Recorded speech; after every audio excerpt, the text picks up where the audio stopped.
Hello and welcome to another episode of the Business of Business podcast. I'm Roy. Today we've got an awesome guest, just put out a new book. Zack Ballinger is a motivational speaker, author, and a career consultant. He's also a TEDx speaker and helps people find their career direction.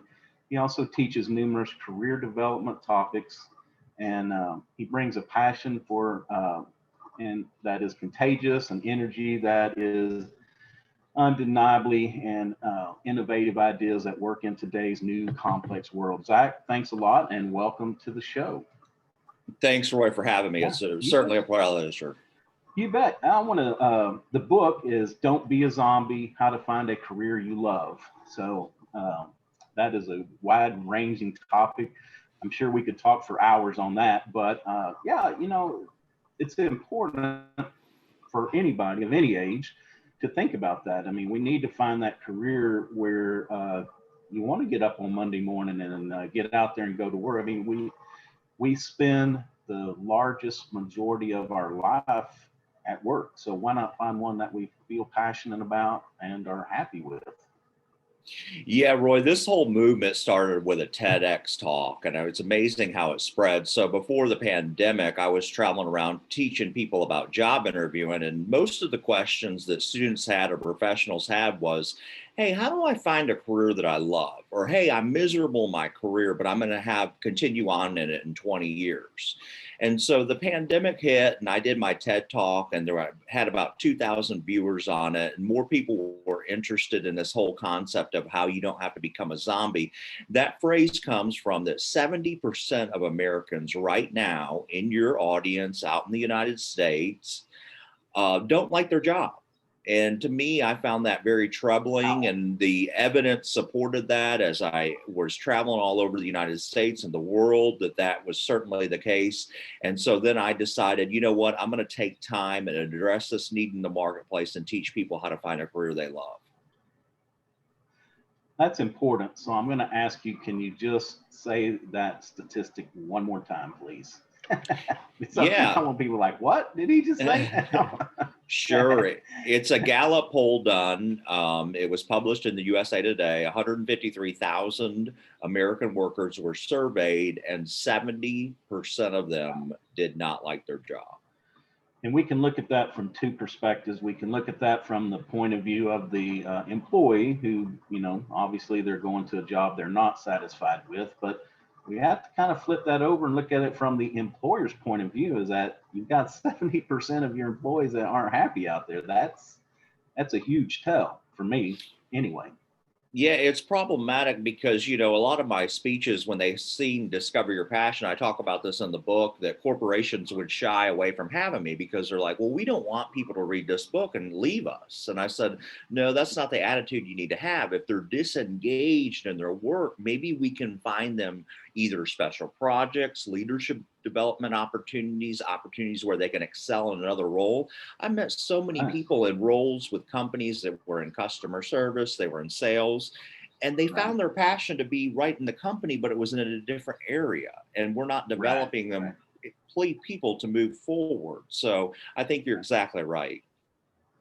Yeah, so let's talk a little bit about it from the employee point of view for just a minute. And you told me a great story that I'm going to have you reiterate about the gentleman that wanted to open a restaurant. Could you just tell that story again, please?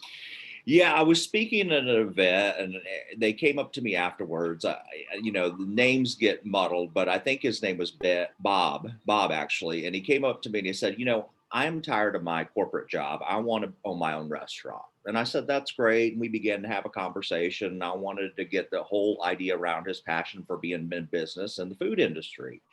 And he said, well, I'm very passionate about cooking. I've never run a restaurant. I've never worked inside one. And that automatically sent alarm bells off to me. And so some of my advice was, I said, why don't you take a week off, take your own vacation, network, and find somebody in the restaurant industry, shadow them. They probably would love the help. You can, lift boxes, do whatever you want, and they'll be happy to have you.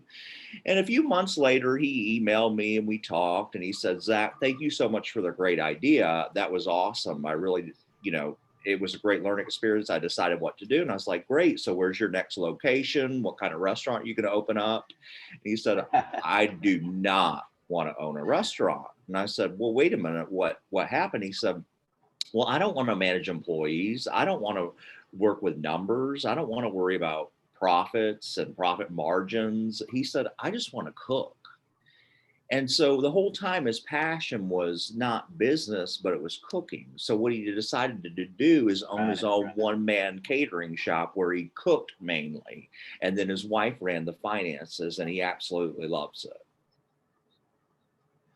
I think that is so important for early career people coming out of college, or basically while you're still in college, or even those that are looking at making industry shifts later in life, is that we have this idea in our mind from what we hear from other people or what we see on TV of what this career or this industry it may be all about, but most of the time there's probably much more to it. And so that's something, I kind of recommend, especially to younger people, is go volunteer in the industry, go be an intern. Like you said, even if it's just mundane jobs, just doing copy, if you just hang around, you will see kind of the interaction of that position, of that company, of that industry, to see if it's something that really does interest you, because a lot of times it's not always as it appears. Absolutely. I tell people 4 things to do in the book if they think they're interested in their career and they have no experience. Entry-level jobs to get your foot in the door to see if you like it. Volunteer, like you said, either at the organization. Guess what? People like free labor. And if you start hanging around people and networking with people, soon you're going to be able to find yourself in a volunteer spot. Internships, if you're in college, vital. I don't care if you want to do the job or not. It gets you to that experience to see if it's something you really want to do. And then find a mentor in that industry. That's so key. And, LinkedIn and all these sites, there's score.com, where you can find free mentors. I'm actually one of them. So, there's no excuse not to have a mentor in an industry. So if you think you want to go into that career, those are the 4 things that I recommend. Yeah, and I apologize. I'm not being rude. I am just taking some notes here because this is, it's good information. And I think, we can kind of flip that script again, on the employer side.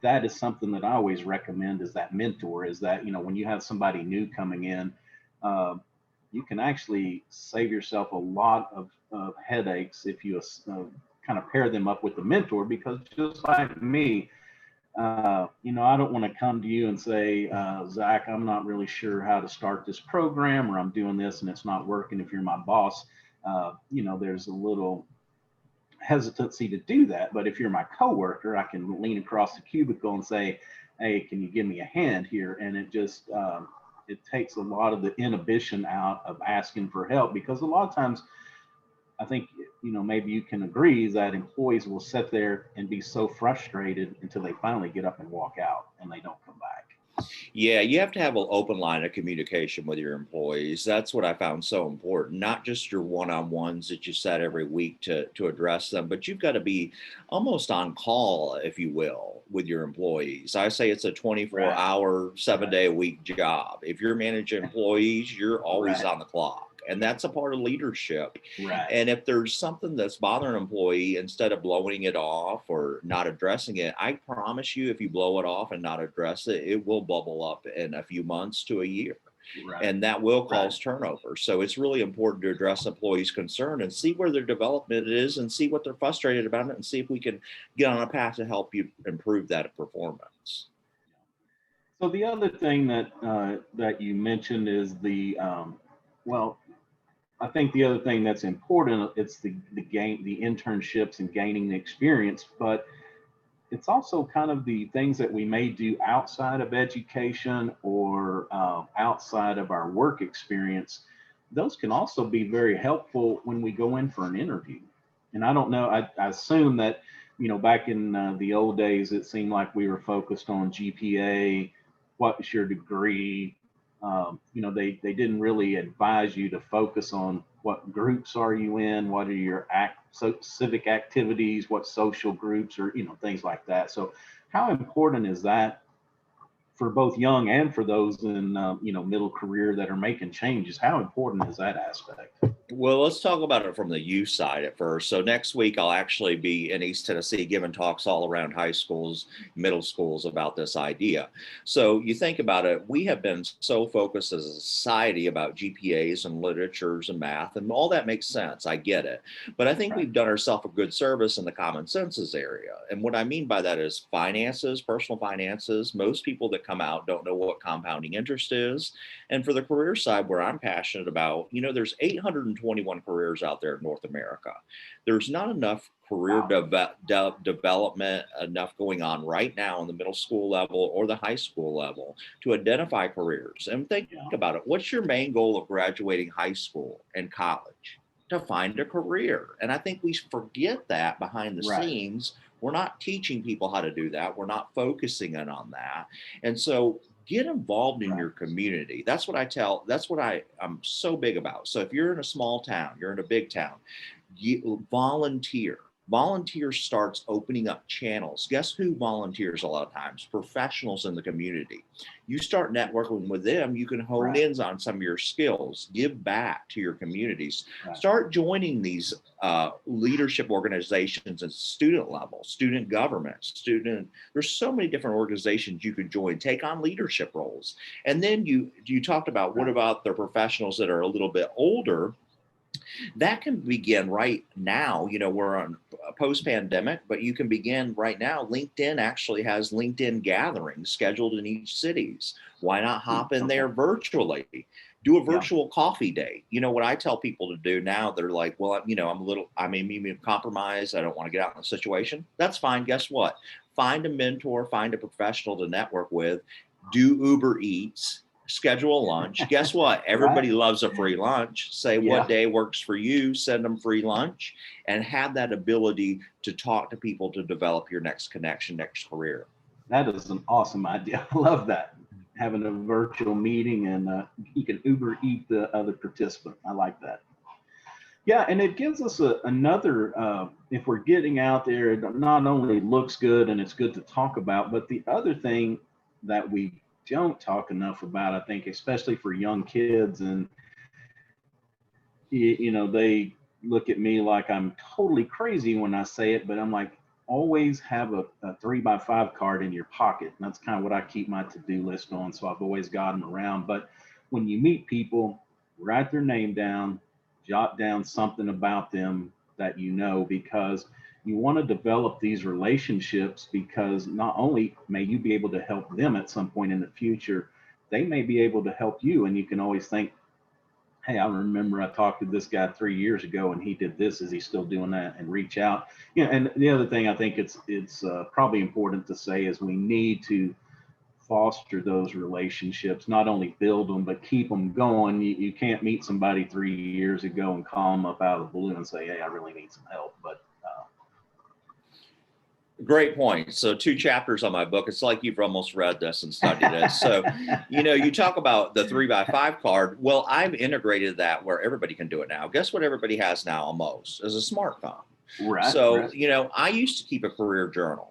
And I'm old school. I like paper and a pen and a to-do list. But guess what? Most people are going to their phones. So I recommend some apps in my book. One is called Day One. It is actually a calendar, a career journal calendar, where you can go into your phones. You can actually take a picture of their business card. It uploads the contact. You can have a plan, start answering questions about your strengths, your abilities, and you have this, like you said, 3 years from now, you're not going to remember that I met Roy on a networking event. But guess what? You pull up his card, you keep in touch with him. Another thing you hit on, you can't just, let's say I meet you at a networking event, we talk 10 minutes, and then 5 years later, I'm like, hey, Roy, can you endorse me for that job down the street? I really appreciate it. That's not how it works. You have to cultivate those relationships, and I have to show you my talents and my abilities and my strengths over time.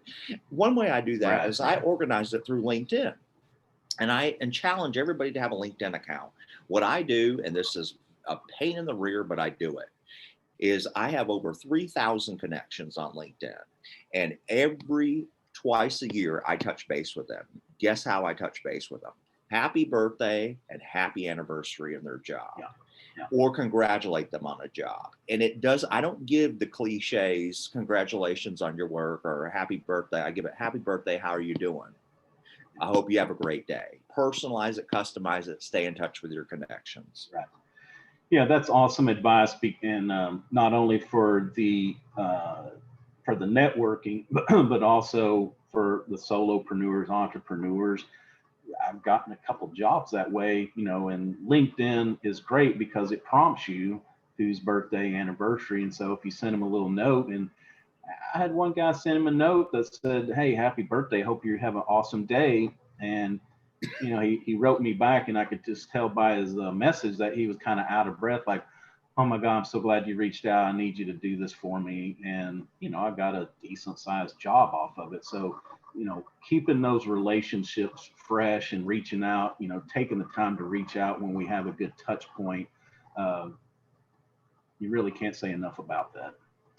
Absolutely. I mean, it's really important nowadays. And, that's just one of my niches that I do, but you can find other creative ways. When somebody posts content that you like the article, LinkedIn is based on algorithms, just like Facebook, just like social media. So the more things you like, the more you're going to pop up in people's feeds. Guess what? They Right. see your name. And you want to make sure your comments are positive, because I've also seen it where people are like, "Oh, this is a disgusting company." That kind of negativity will ruin your reputation. And so make sure that you keep it positive. You like an article, say, "This is a fantastic read, love it on leadership," leave it at that. Right. Yeah. And I don't want to digress into the negative, but you brought that up, and it's interesting that you see people being outright rude or ugly to other people in a needless situation. And I always think, gosh, so how would somebody want to do business with them, whether they work for a company or whether they're in business for themselves?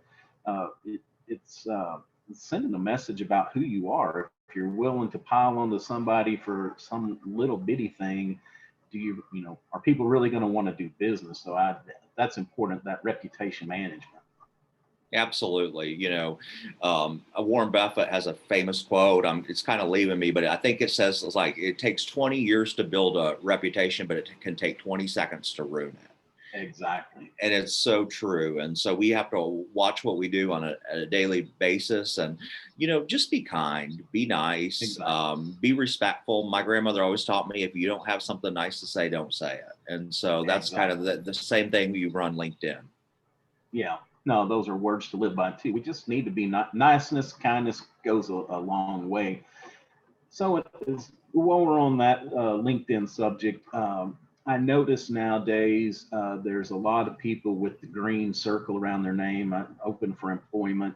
So what is your opinion on that? I've heard both. It's like, yeah, you need to take advantage of your network and advertise that you're looking or you're open. And some people are like, yeah, don't do that because it makes you look desperate. So, kind of what's your take on that?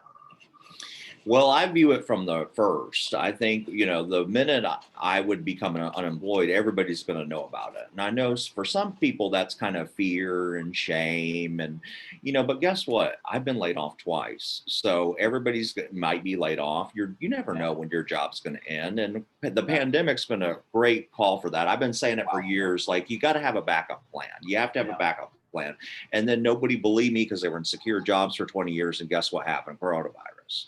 Yeah. So I'm a firm believer of using those tools on LinkedIn, that you are open for work, letting your network know. You never know how your aunt's sister's cousin's neighbor has a position, or they may have advice. You may want to talk to them and they're willing to answer. So I'm all about using green circles and however else you can to promote yourself, that you are available for work. Yeah. Which is another point about being a good contact referral source. Networking is, if you see that person that you're connected with and somebody, we don't have to recommend and say, you know what, I know this.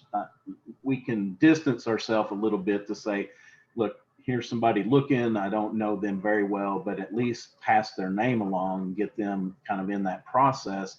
But it's important, it's important that we give. I believe in what we put out, we usually get back. So I may not be looking for a job today, but if I can help 5 people that are, when I need that help, they will be there for me.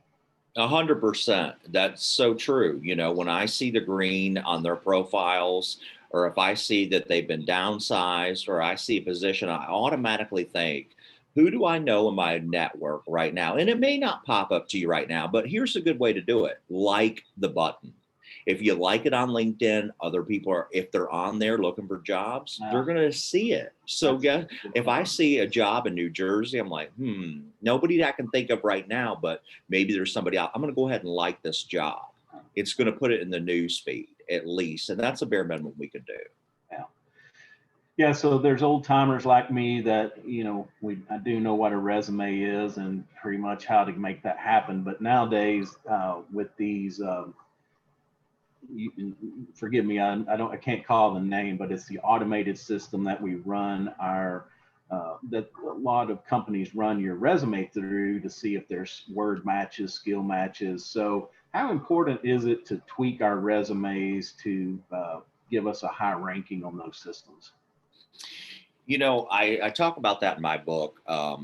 I was in pharmaceutical sales, and I was working with my manager, a great mentor. He was a great guy. And we were talking, and he said, we were having this big, long conversation. And he said, well, is your resume updated? And I was like, well, no, I plan on staying at the company and being in this field. He said, I didn't ask you that. Is your resume updated? And I said, well, no, I just said I want to stay at the company. He said, is your resume updated? In other words, keep your resume fresh at least every half year, every 4 months. When you win something, an accomplishment, you better write that down, because guess what? Like you said, old timers, I'm considered in the middle. I forget things all the time. You think I'm going to remember a leadership award that I won 2 years ago? You keep that documentation, write it down in your career journal, note it on LinkedIn so you won't forget it.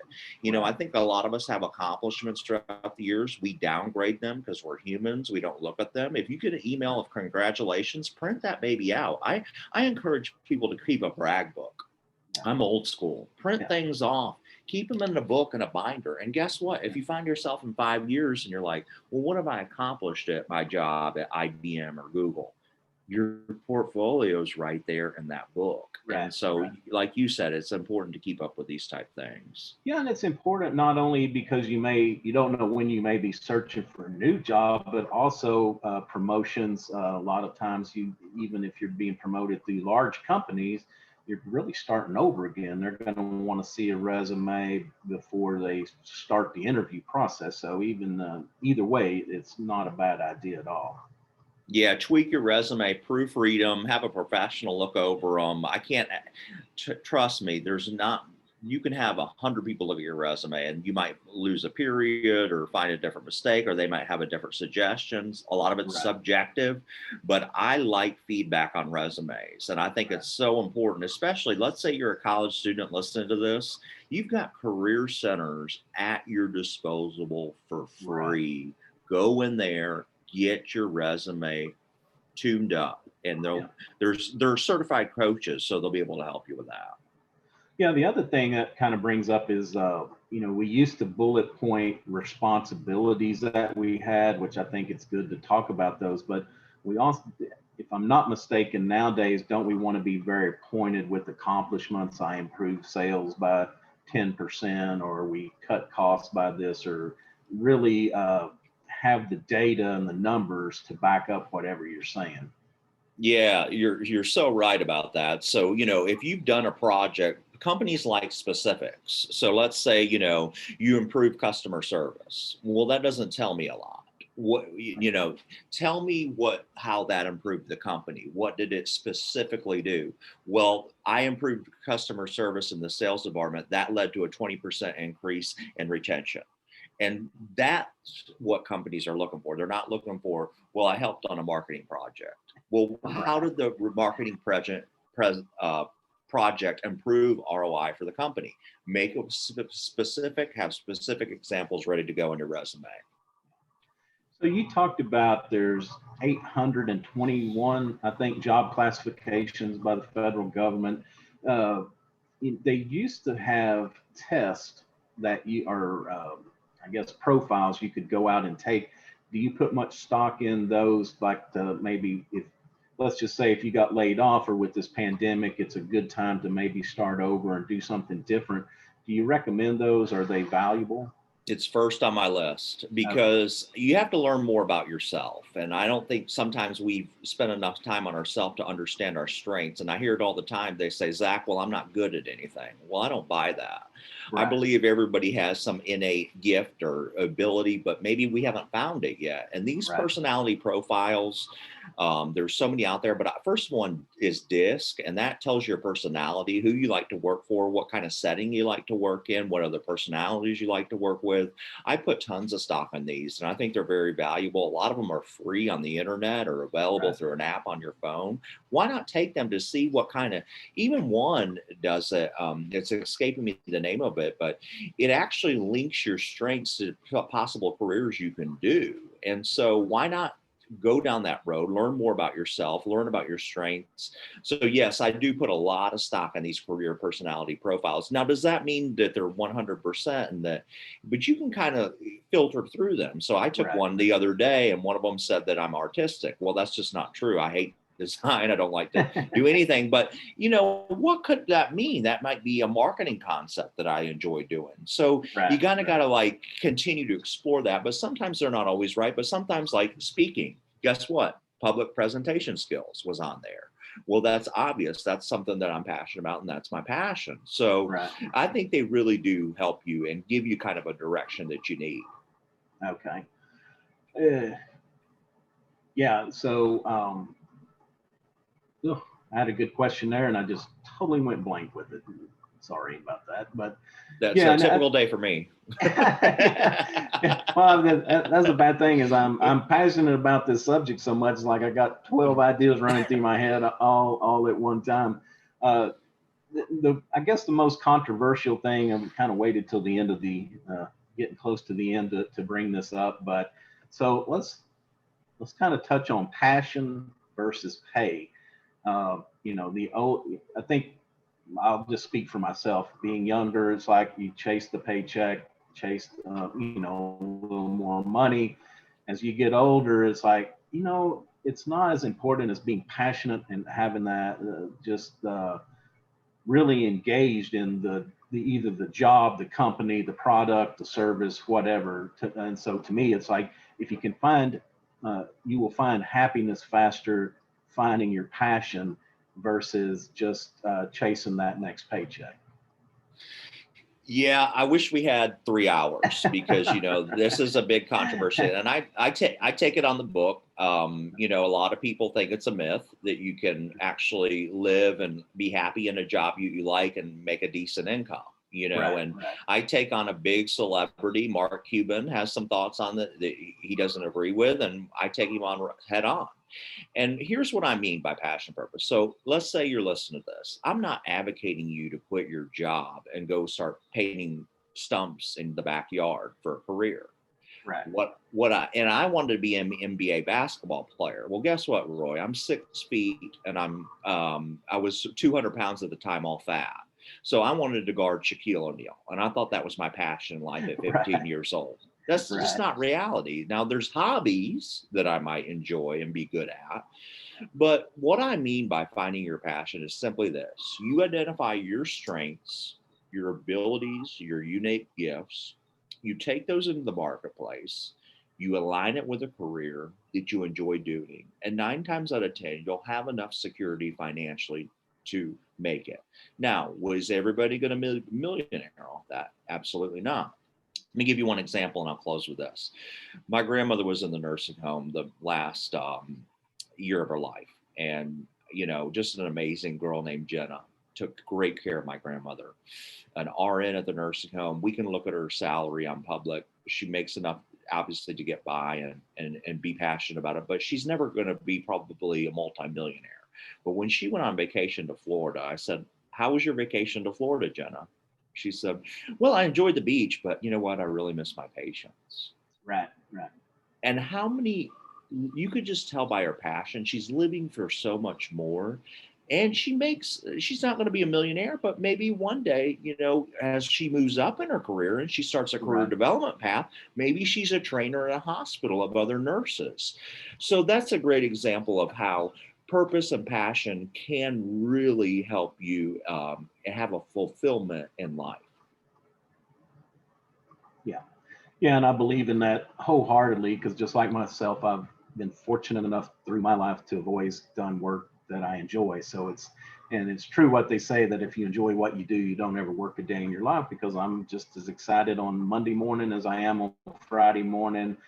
I'm not wasting my life away just thinking, oh my gosh, if I can just make it till Friday. I mean, you got to be in a position that every day is not going to be the best in the world. You know, there are good days and there are bad days no matter what we do. But if you're really doing something that you like and feel passionately about, I think you probably will have more good days than bad days. Absolutely. You know, we're called unicorns now, people that say that, and because it's so rare, you don't see them much. And for somebody to be able to say, well, I like Monday just as much as Friday, they're like, okay, what'd you say again? So you must work, you must have off Monday, and you must have to. And so they don't get that. And that's what I'm trying to spread around the world. Yeah.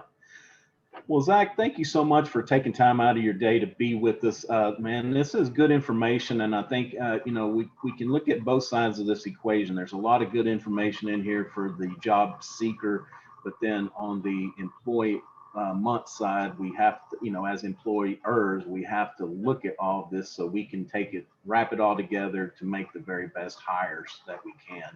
So, before I let you go, what is a tool that you use in your daily life? And it can be work related, personal, but a tool, a habit, some kind of a ritual that you just couldn't make it without. I'm old school, so I still do the journal. And I have pen and a paper, and it's in my briefcase. And people think I'm absolutely crazy, but it's a calendar, and it's my career journal. And I write down everything. I write down my contacts. I write down my appointments. I lay out my day. And I also, I talk about this in the book, have goals and a vision over your life. Vision leads to goals, your tactics. And so I lay out what I want to get accomplished every day. So that night before I go to bed, people can't believe it, but I actually have a pad, and I have it here too, of things I want to get accomplished today. And I make them stretch goals. And so if I want to accomplish, let's say, connecting with 5 people through LinkedIn, this is going to be on my list today. And so I think that's a tool. It's an old school tool, but you can use an app, like I said before. And that's really what organizes my day, gets more contacts, and helps me to accomplish each goal each day. Yeah. All right. I love it. Well, Zach, tell everybody, who you work with, how they can get a hold of you, and what you can do for them. And also be sure and let them know how they can get a hold of this Don't Be a Zombie, How to Find a Career You Love, your latest book. Yeah, the best way they can follow me is through social media. So I talked about the 3 ones: LinkedIn, Instagram, and Facebook. And it's so easy. All you have to do is type in linkedin.com, instagram.com. It's /the Zack Ballinger, THEZACK Ballinger. And you can follow me on Facebook, Instagram, whatever social media you're on. I would encourage your audience. LinkedIn is probably my most favorite because it's professional and I learn a lot from it. So connect with me on LinkedIn. Happy to accept any contacts. And then the book is on ZackBallinger.com. ZackBallinger.com, and they can find it on Amazon. All right, awesome, Zach. And we'll be sure and put all that contact, link to the book, everything up on the show notes and the web page as well. So again, thanks a lot. This is Roy with the Business of Business podcast. I appreciate you listening. Again, you can find us at www.thebusinessofbusinesspodcast. We are also on iTunes, Stitcher, Google Play, and Spotify, as well as we will be putting the recorded interview up on YouTube as well. So until next time, take care of yourself and take care of each other. Thanks.